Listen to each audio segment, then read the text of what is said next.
మన ముకుందాలో Christmas and new year offer విఏపై ఫ్లాట్ 10% తగ్గింపు. వివరాలకి సంప్రదించండి.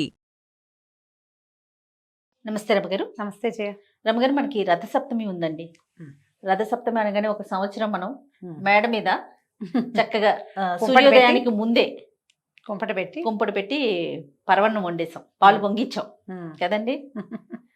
మళ్ళీ చెయ్యాలనిపిస్తోంది నాకు. చేద్దాం అవకాశం చూసుకుందాం ఒకసారి. రైట్, ఎలా చేసుకుందాం ఏంటి? మాఘశుద్ధ సప్తమి సూర్యనారాయణమూర్తి పుట్టినరోజుగా చెప్తారు. పుట్టినరోజు అనే కాకుండా ఈ రోజున పూర్తిగా ఉత్తరం వైపుకి వాలి నడవడం పెడతాడు సూర్యుడు. కాలాన్ని 2 విధాలుగా విభజించుకుంటాం మనం, ఉత్తరాయణ దక్షిణాయనాలుగా. అవును, దక్షిణాయనం గడిచి మనం ఉత్తరాయణంలోకి ప్రవేశించాం. ఈ ఉత్తరాయణం ఎప్పుడు ప్రవేశించాము?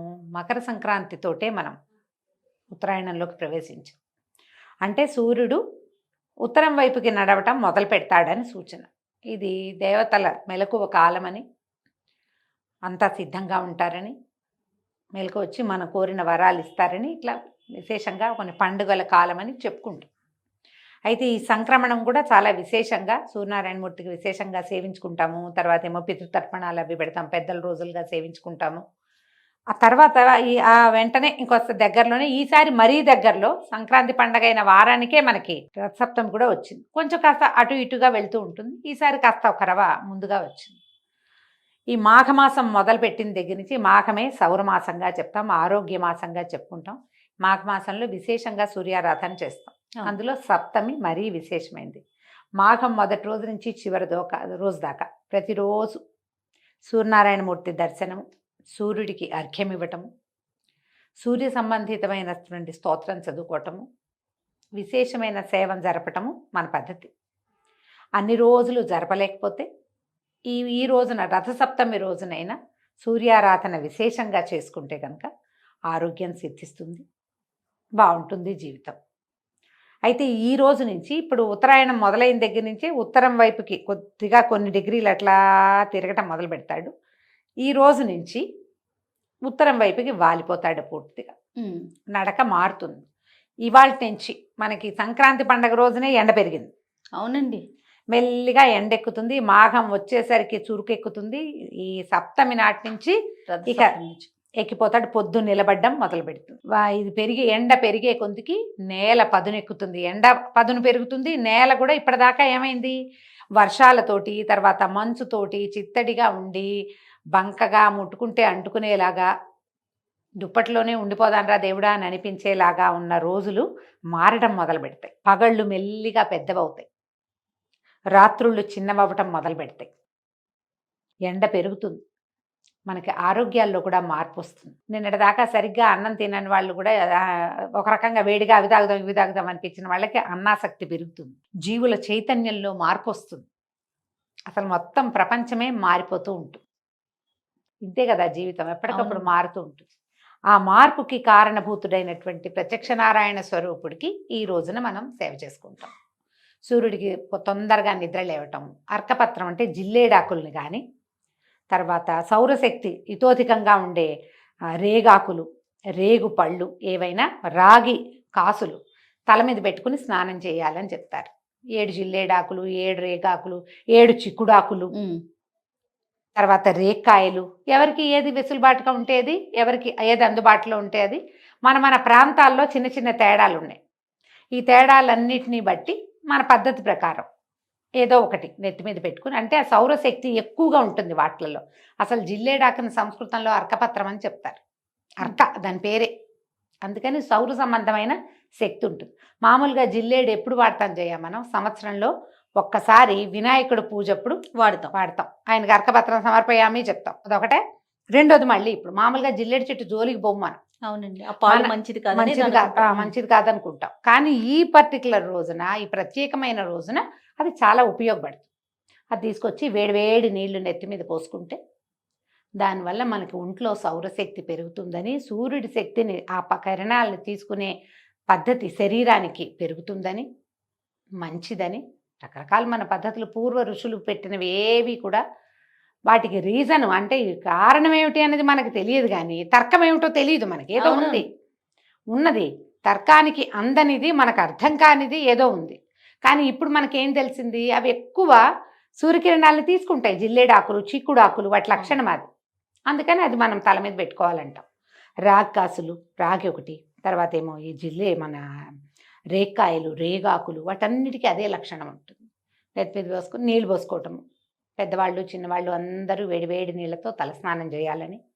తర్వాత ఈ తూర్పున తెల్లవారకుండానే చిక్కుడుకాయలతోటి రథం చేసి, ఆ రథం మీదకి ఈ సూర్యుడిని ఆవాహన చేసి, సూర్యరశ్మి ఎక్కడ తగులుతుందో అక్కడ పొయ్యి కానీ, కుంపటి కానీ, స్టవ్ కానీ ఏదో ఒకటి ఏర్పరచుకుని, సూర్యకిరణాలు పడేలాగా పాలు పొంగించి, ఆ పాలలో బియ్యము, తర్వాత ఏమో చిక్కుడు గింజలు లాంటివి వేసి ఉడికిచ్చి, బెల్లమో పంచదారో చేర్చి పాయసంగా వండి, దాన్ని అక్కడే మనం ఎక్కడైతే ఇది పెట్టుకున్నామో, ఈ పొయ్యి పెట్టుకున్నామో అక్కడి నుంచి దించి అక్కడే కొంచెం చిన్న సూర్యుడికి ఒక ముగ్గు అది ఏర్పరచుకుని, ప్రత్యక్ష నారాయణ రూపుడికే మనం ఈ పాయసాన్ని నివేదన చేసుకోవాలి.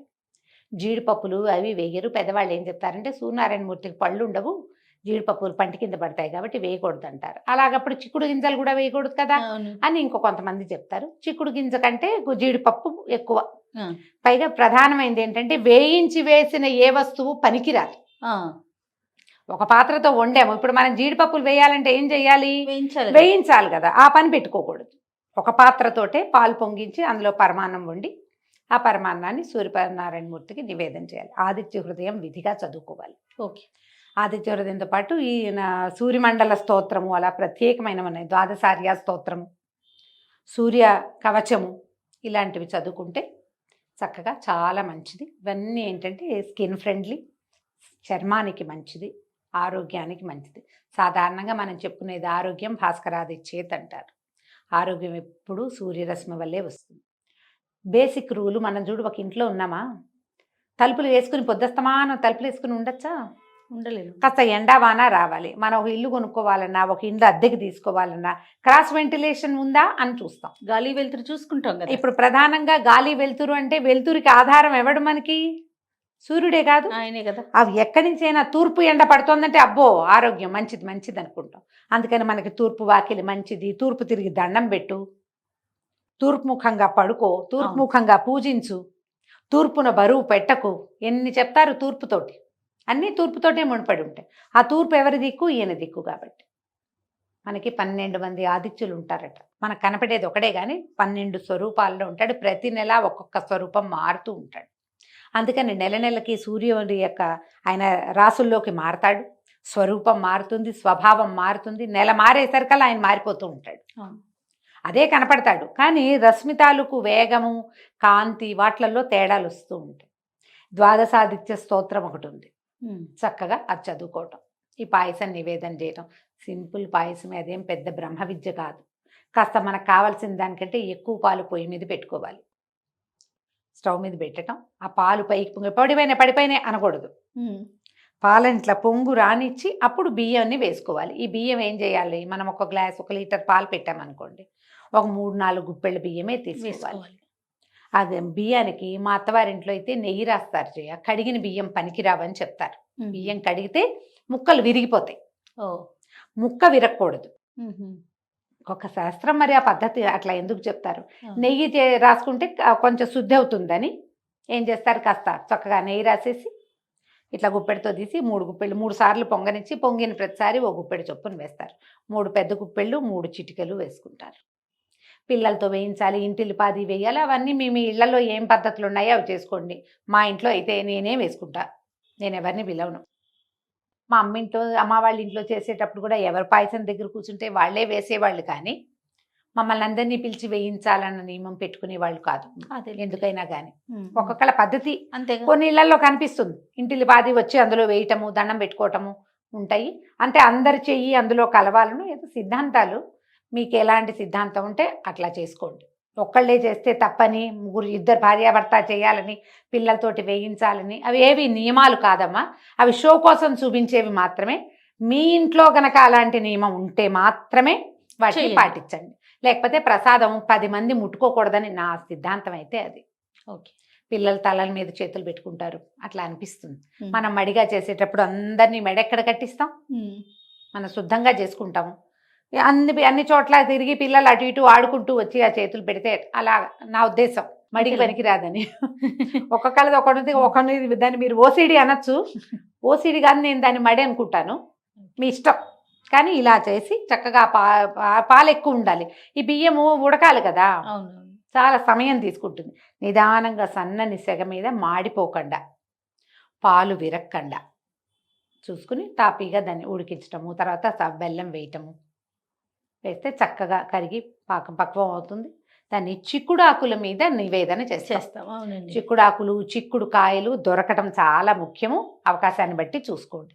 ఆకులు పెద్ద పెద్దవి దొరికితే శుభ్రంగా ఒకసారి కడిగేసి తుడిచి ఒక పళ్ళెంలో ఆకుల్ని పేర్చి వాటి మీద మనం అన్నం ఈ పాయసాన్నాన్ని పెట్టేసి చక్కగా నివేదన చేస్తే బాగుంటుంది. ప్రసాదం ఇచ్చేటప్పుడు కూడా చక్కగా చిక్కుడాకులో పెట్టి ఇవ్వండి. ఆ చిక్కుడాకులో వేడి పాయసం పెట్టేసరికల్లా చిక్కుడు ఆకు రసాన్ని పాయసం తీసుకుంటుంది. అవును.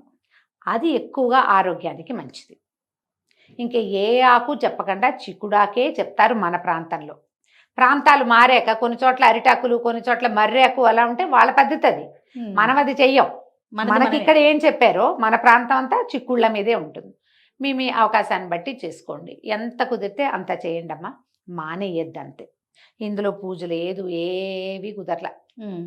ఇందులో ప్లస్ ఇంకోటి, మీ పీరియడ్స్ కూడా పొద్దునే లేచి సూర్యుని చూసి దండం పెట్టుకోండి. మీరు అష్టమి రథసప్తమి చక్కగా సాంగంగా చేసినట్టే. సూర్యుడికి దండం పెట్టడానికి ఏ అడ్డము లేదు. ఓకే, ఎంతో కొంత చేసుకోండి. మన ఆదిత్య హృదయం చక్కగా మనకి రికార్డులు దొరుకుతాయి. ఏదైనా ఒక రికార్డు పెట్టుకోండి. మీకు చేత కాకపోతే 3-4 స్తోత్రాలు దొరుకుతాయి. ఏ స్తోత్రం కుదిరితే ఆ స్తోత్రం చదువుకోండి. శ్రీ సూర్య నారాయణ మేలుకో అని ఒక పాట కూడా ఉంది, రేడియోలో వస్తుంది. ఇదివరకు మన చిన్నప్పుడు వచ్చేది. హాయిగా అదైనా వినండి, ఏదో ఒకటి చేయండి. దండమైనా పెట్టుకుని రథసప్తమి పర్వదినాన్ని సుసంపన్నం చేసుకోండి. తప్పకుండా రమ్య గారు. నమస్తే. నమస్తే జయ.